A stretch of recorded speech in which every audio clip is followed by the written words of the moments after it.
Kita masuk bagaimana kondisi perikanan pasca di era COVID ini. COVID ini memang sangat memukul sekali sektor perikanan. Kita bisa melihat dari pertumbuhan ekonomi perikanan di tahun 2020 di awal masa COVID itu pertumbuhannya hanya mencapai 0,73%. Ini jauh lebih kecil dibanding ketika krisis ekonomi tahun 98. Di mana waktu krisis ekonomi tahun 98 pertumbuhan ekonomi perikanan bisa mencapai 1,92%. Sehingga ini pandemi ini harus menjadi perhatian kita bahwa pemicunya adalah karena banyak ikan yang tidak terserap. Karena permintaan berkurang, ikan tidak terserap, sehingga harga ikan di tingkat produsen mengalami anjlok, penurunan. Nah, kalau kita melihat dari per triwulan, sejak tahun 2019 sampai 2021 ini kita lihat bahwa di perikanan mengalami resesi ekonomi ketika memasuki triwulan 2 dan triwulan 3 tahun 2020. Di mana pada triwulan 2 ini awal ditetapkannya PSBB.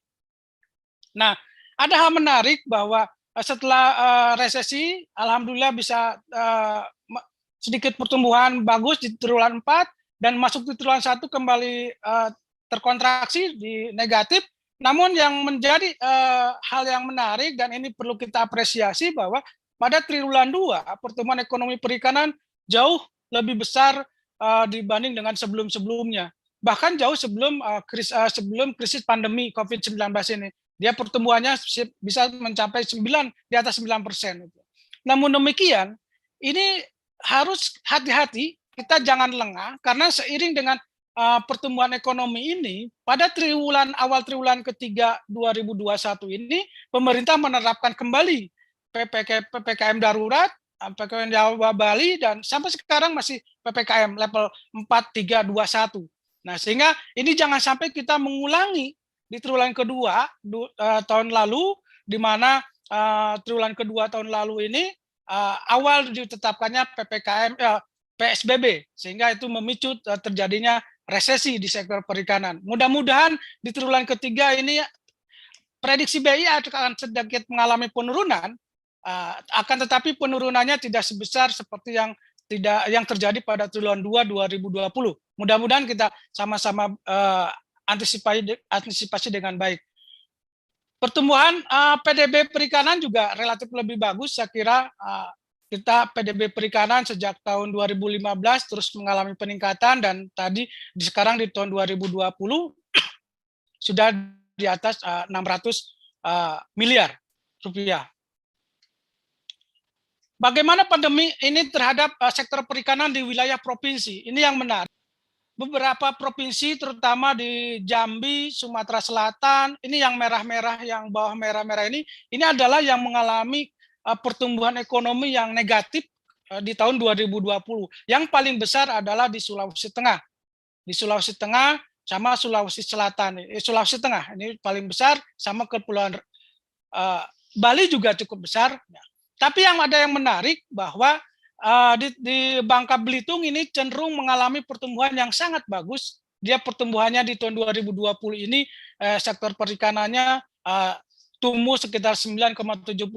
Ini tertinggi di antara provinsi yang ada di Indonesia. Ini menarik untuk dipelajari. Kalau misalnya dilihat dari yang ada data yang sekarang adalah mereka cenderung lebih bisa beradaptasi, gitu kan. Dari tadinya mengekspor ikan hidup khususnya kerapu, akhirnya mereka mengekspor misalnya kerapu beku, dan tujuan ekspornya pun berubah. Yang tadinya ke Hong Kong, mereka mengekspor ke wilayah Malaysia, negara-negara terdekat. Ini adalah pola-pola adaptasi yang berhasil dilakukan di Bangka Belitung. Kalau saya melihat dari data, kebetulan saya sendiri belum lihat di lapangan karena kondisi pandemi ini belum menentukan untuk pergi ke lapangan, tapi dilihat dari data, hal itulah yang terlihat. Ini adalah pertumbuhan ekonomi kalau kita petakan yang tadi, ini dipetakan secara grafis. Nah, termasuk nilai tukar nelayan, kondisi kesejahteraan nelayan ketika awal-awal pandemi lalu, nelayan sama pembudidaya ikan ini nilai tukarnya di bawah 100. Artinya apa? Artinya mereka mengalami defisit. Kalau istilahnya Pak Dedi itu lebih besar pasak daripada tiang ketika awal-awal pandemi. Nah ini menunjukkan bahwa nelayan karena tadi permintaan pasar terhadap ikan yang diproduksi nelayan, ikan yang diproduksi para pembudidaya pada awal-awal pandemi ini turun drastis sehingga harganya turun gitu kan, harga di tingkat produsen turun, akhirnya ini yang menyebabkan kesejahteraan pun mengalami penurunan. Tapi alhamdulillah berkembang dengan waktu,